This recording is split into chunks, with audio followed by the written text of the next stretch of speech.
अब हम करेंगे हमारा प्रश्न क्रमांक 6। निम्न के पूर्ववर्ती लिखिए। पूर्ववर्ती अर्थात हम खुद पहले से ही पढ़ के रखा है हमने और अभी भी हम जानते हैं। पूर्व का मतलब हुआ पहले, पूर्व हम कहते हैं ना, पूर्व समय में ऐसा हुआ मतलब पहले ऐसा हुआ, तो वही पूर्ववर्ती हमें ज्ञात करना है। किसका? 94 का। तो क्या करेंगे हम? 94 में से 1 माइनस कर देंगे या घटा देंगे 1, तो आ जाएगा हमारे पास 93। 94 के पहले क्या आता है? 93। इसी प्रकार से हम बी करेंगे। 10,000 में से भी हम 1 माइनस करेंगे। एक सिर्फ एक इसलिए माइनस करेंगे क्योंकि 1 पूर्व का चाहिए ना, ये तो नहीं पूछा हमसे 3 पूर्ववर्ती ज्ञात कीजिए, उनने सिर्फ कहा है पूर्ववर्ती लिखिए, मतलब हमें एक पहले की संख्या बतानी है। तो वो हम बहुत ही आसानी से बता सकते हैं क्योंकि वो हमने पहले वीडियो में भी सीखी है। देखिए आप, इस प्रकार से हम इसमें से सबको यहाँ पर माइनस करते जाते हैं और हमारी संख्याएं हमें ज्ञात होती जाती हैं। 1 माइनस कर दिया तो 1 में से 1 गया 0, 2 3 4 5 6 7 वहाँ की ज्यों का त्यों आ जाएगा। इस प्रकार से हमने प्रश्न क्रमांक 6 में पूर्ववर्ती ज्ञात कर लिया। प्रश्न क्रमांक 7 में दिया है संख्याओं के निम्नलिखित युग्मों में से प्रत्येक के लिए संख्या रेखा पर कौन सी पूर्ण संख्या अन्य संख्या के बाईं ओर स्थित है, इनके बीच में उपयुक्त चिन्ह का प्रयोग करते हुए मतलब हमें ये बताना है संख्या रेखा पर कौन सी संख्या किसके बाईं ओर स्थित है और उनमें हमें इन चिन्हों का प्रयोग भी करना है। तो चलिए हम अपना पहला प्रश्न देखते हैं। 530 और 503 हमें बताना है। हम यहाँ से भी अनुमान लगा सकते हैं कि कौन सा इसमें बड़ा है या कौन सा छोटा, क्योंकि हमें ये बड़ा और छोटा के चिन्ह भी तो प्रयोग करने हैं उसके बाद, इसलिए ना। तो पहले क्या दिया है? 5, यहाँ क्या दिया है? 5, फिर यहाँ क्या दिया है? 3, यहाँ क्या दिया है? 0, मतलब बड़ा क्या है? 3। पीछे का भी मिला लेते हैं, यहाँ 0 यहाँ 3, मतलब यहाँ से ये 30 हो गया और ये 3 हो गया, मतलब बड़ी कौन सी है? 530। तो हम अपना लिखते हैं कि संख्या 503 संख्या 530 के बाईं ओर स्थित है।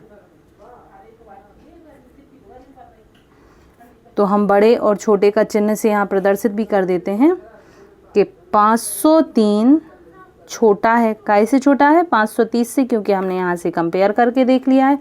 इसी प्रकार से हम इसको लिखेंगे कि यहाँ पर भी हम इसी प्रकार से निकाल सकते हैं। 3 और 3 दोनों में सेम है, यहाँ पर 7 आ गया, यहाँ 0, मतलब बड़ी कौन सी है? 370। तो हम लिखेंगे संख्या 307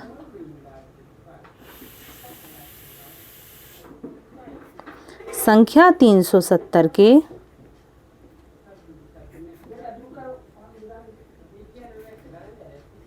बाईं ओर स्थित है।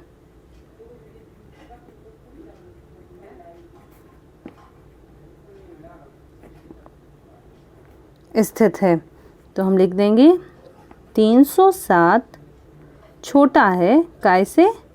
370 से। इसको हम अपोजिट भी लिख सकते थे कि 370 बड़ा है 307 से। अगला संख्या, पहले हम कंपेयर कर लेते हैं। यहाँ दिया है 9 और यहाँ दिया है 5। इट मीन्स कि पहली संख्या से ही ये क्लियर हो रहा है यहाँ पर कि कौन सी संख्या किससे बड़ी है। ठीक है, तो हम लिखते हैं संख्या 56,789 संख्या 98,765 के बाईं ओर स्थित है। तो 56,789 लेस देन 98,765। ठीक है, तो अब हम इसके बाद अगला करते हैं। तो यहाँ कंपेयर करें, इकाई, दहाई, सैकड़ा, हजार, 10,000, लाख, 10 लाख। यहाँ इकाई, दहाई, सैकड़ा, हजार, 10,000, लाख, 10 लाख, करोड़। 1 करोड़ पे आ गई बात, तो मतलब ये वाली इससे छोटी रहेगी। तो हम लिखेंगे संख्या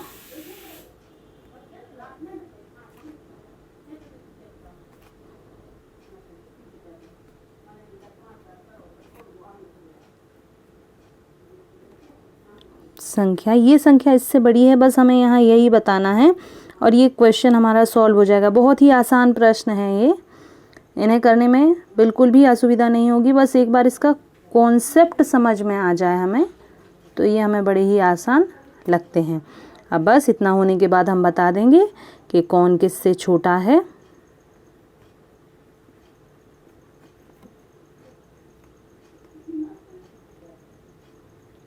क्लियर? अब हम करेंगे हमारा क्वेश्चन नंबर 8 जिसमें सत्य असत्य दिए हैं। निम्नलिखित कथनों में से प्रत्येक से कथन सत्य है और कौन से कथन असत्य हैं बताना है। तो पहला दिया है शून्य सबसे छोटी प्राकृतिक संख्या है। बिल्कुल नहीं है, क्योंकि हमने कीवर्ड सीखा था कि प्राकृतिक संख्याओं को पूर्ण कौन करता है? शून्य करता है, मतलब पूर्ण संख्याएं शून्य से प्रारंभ होती हैं, तो ये हमारा आ जाएगा असत्य। अगला 400 संख्या 399 का पूर्ववर्ती है। जी नहीं, ये इसका परवर्ती है, तो ये भी असत्य आएगा।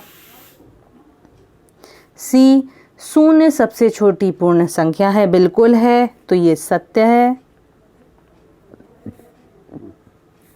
600 संख्या 599 का परवर्ती है। जी हाँ, यह इसका परवर्ती है, क्योंकि अभी हमने सवाल किए परवर्ती और पूर्ववर्ती के, तो हमारा ये कॉन्सेप्ट बड़े अच्छे से क्लियर होगा। अगला सभी प्राकृतिक संख्याएं पूर्ण संख्याएं होती हैं। हाँ जी, होती हैं, सभी प्राकृतिक संख्याएं पूर्ण होती हैं। सभी पूर्ण संख्याएं प्राकृतिक संख्याएं होती हैं। जी नहीं, क्योंकि शून्य भी तो एक पूर्ण संख्या है और चूंकि वो प्राकृतिक नहीं है तो यहाँ आ जाएगा असत्य। अब जी 2 अंकों की पूर्ण संख्या का पूर्ववर्ती 1 अंक की संख्या कभी नहीं हो सकती। गलत, ऐसा नहीं है। 10 और 9 का अंतर आ जाएगा, यहाँ वो बात क्लियर हो जाएगी, तो इसको भी हम लिखेंगे असत्य। 1 सबसे छोटी पूर्ण संख्या है। नहीं, शून्य है सबसे छोटी पूर्ण संख्या, हमने ऊपर भी इस बारे में बात करी है।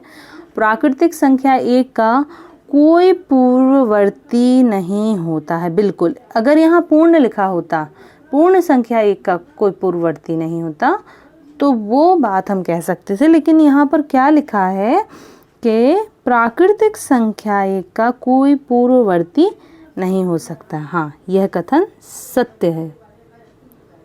पूर्ण संख्या 1 का कोई पूर्ववर्ती नहीं हो सकता, ये बात यहाँ आई, तो ये आएगा असत्य। शून्य तो है इसका पूर्ववर्ती, क्योंकि अब पूर्ण संख्या होगी, वही बात मैंने ऊपर सिखाई थी। पूर्ण संख्या 13 संख्याओं 11 और 12 के बीच में स्थित होती है। होती है क्या? काउंटिंग करते हैं जब हम, तो 11 12 13 आता है या 11 13 12 आता है? नहीं, 11 12 13 आता है, तो ये भी असत्य आएगा। आई में पूर्ण संख्या शून्य का कोई पूर्ववर्ती नहीं होता, सत्य है ये।